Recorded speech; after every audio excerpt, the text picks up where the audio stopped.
All right. Well, welcome to the vlog this week. I'm Dina, and I'm proud and glad and thrilled to introduce today a friend of mine, an online friend, Susan Byrde, who is a writer, published author, and she's going to share with us just a little bit today about her journey, her writing, and what she's published and what's coming up. So welcome, Susan. So glad to have you today. And I'm just going to let you share a little bit about yourself, introduce yourself, and tell a little bit about your family or whatever you want people to know. Well, okay. Thank you for having me, Dina. This is pretty much my first interview, so I'll try not to mess too much up. My name is Susan. I live in East Texas with my husband, and I've been married to the same guy for, gosh, I don't know, 30 some odd years. We have two dogs that are both rescues, and we have two little birds that are actual feathered birds. They're not just a last named child. One of my birds I've had for 28 years, which I mentioned because it's just kind of amazing. And I have been focusing on writing for the last little more than 5 years. When I stepped out of trying to make it in the corporate world because I was so frustrated and always held back, I just kind of went, it's not worth it. And I've been pursuing this, and my husband has been 100% supportive of it the whole time. So I'm hoping that eventually I'll get to pay him back for it. Yeah. So when did you you said you started writing seriously 5 years ago. Have you been writing before that? When did you actually start writing? Well, a friend of mine that I've known since I was in first grade told me that the whole time we were growing up, I said I wanted to be a writer because I always was reading. I don't remember that. I remember wanting to be a veterinarian, but that went down the tubes pretty quickly. So I started actually putting words on paper when I was 20 or 21. I would, get a story stuck in my head, daydreaming about something, and I started writing everything down in a notebook. And eventually my husband bought me a word processing computer. It wasn't an actual computer, it was a word processor at the time. And cranked out a few things on there, mostly short stories. And then when I focused on having a career outside the home, I stopped writing. And it really wasn't until, gosh, I don't know, 15 years ago, a little more than that, that I actually sat down to write a novel. And I was doing that because I was going through chemo and I wasn't working, and I thought, oh, I'll just do this for myself. And it ended up being like 200,000 words, which is, that's enough to use. Exactly. And it's enough. It would make a big enough book. It would make a great boat anchor. And it was funny because my sister-in-law read it and she told me it reminded her of Danielle Steele. And I was like, oh no, I can't stand her. I just want to throw the whole thing out. And I kind of did. I didn't do anything for another 10 years. And when I went back to it, I decided, well, here we go. And I cut it into 3 books, and I've been writing ever since. So you're writing in the mystery genre, is that correct? Suspense, mystery, or? Yes, right now I'm doing Christian cozy mysteries. And what made you decide to write that genre? And tell me about some challenges with that too. Well, coming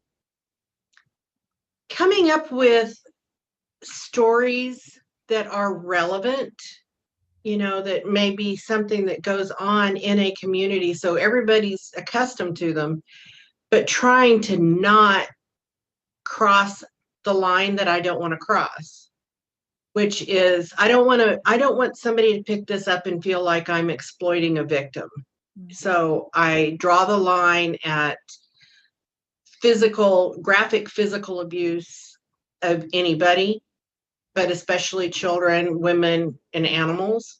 Yes. I might hint at it or, something like that. But I just feel like since I haven't actually, thank you, God, been through having that kind of experience, I don't want to imagine it because I don't want to be inauthentic. Right. And I don't want to ask somebody who's been through it because that's rude. So I don't want to feel like I'm exploiting somebody, and I don't want to maybe even hint that I'm poking fun at somebody else's trauma. Yeah. So that's where I draw the line. And that's kind of where the biggest challenge for me is to come up with a crime that my character can solve without it being something that's just horrendous. Right. If you want something horrible, if you want blood and guts, just watch the news. I don't write the news. Plenty of it I out. write escapism.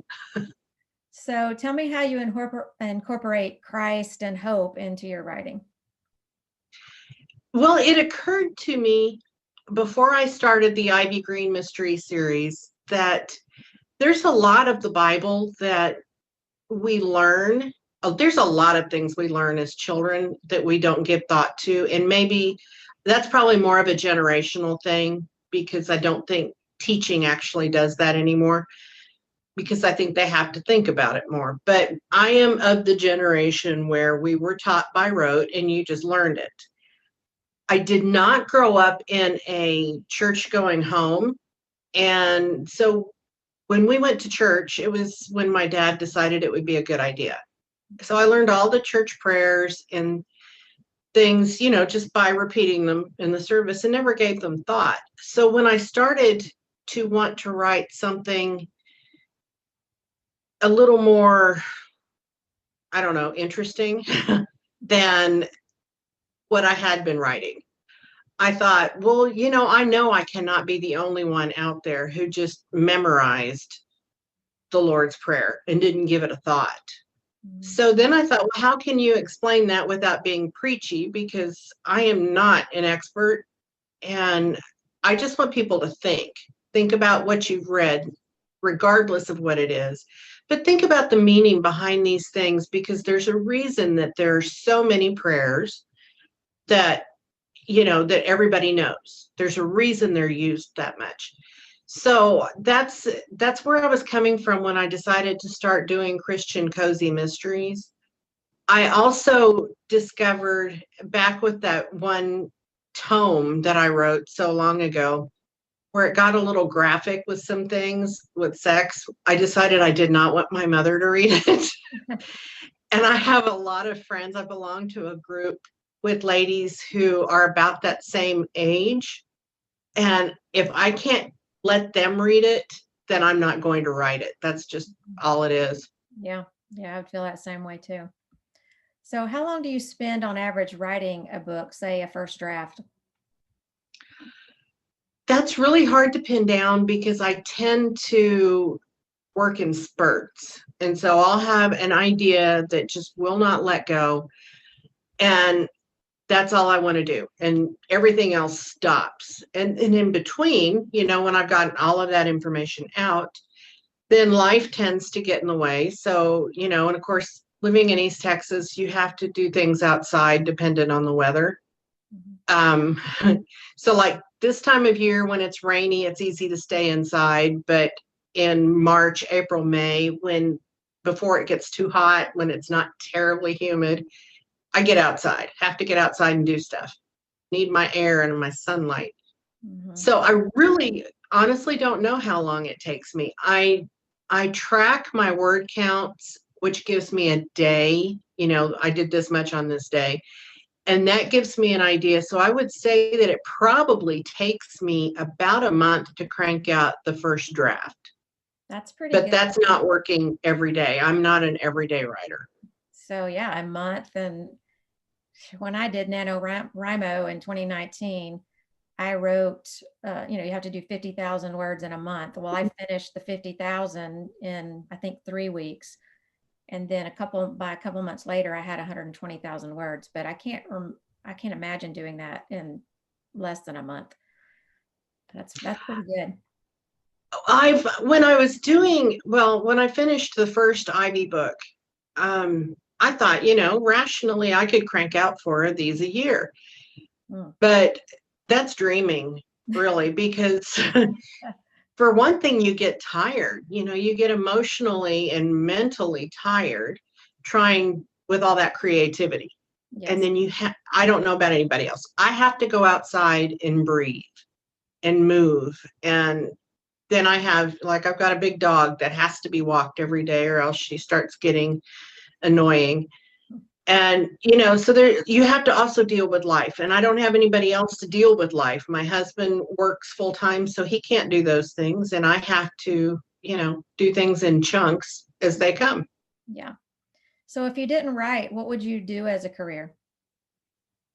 Well, they don't pay you to cry, which is what I would do if If you I couldn't write. wasn't writing.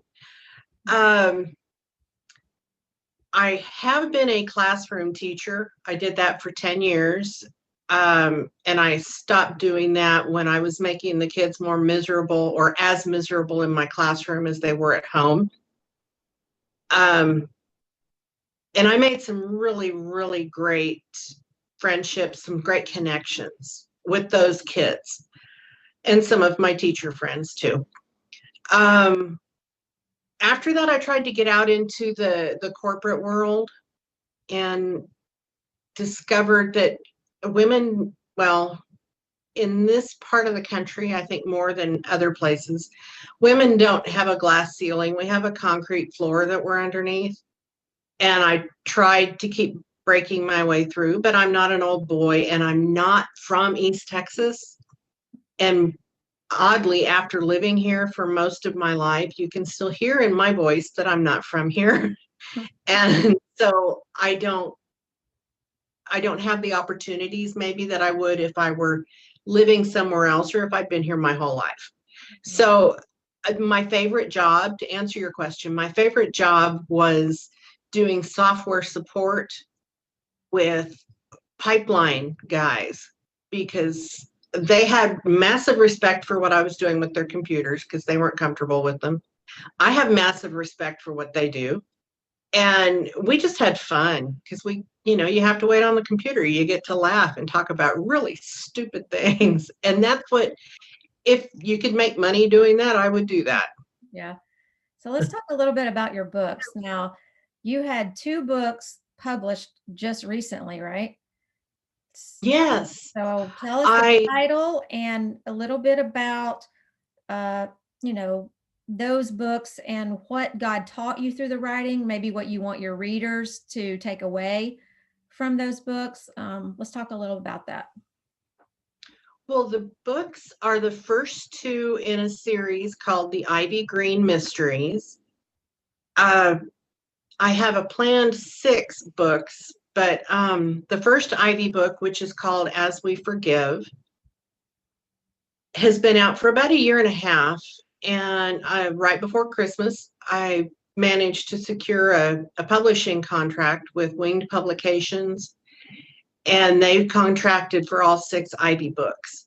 So book 1 was ready to go. I know, yay!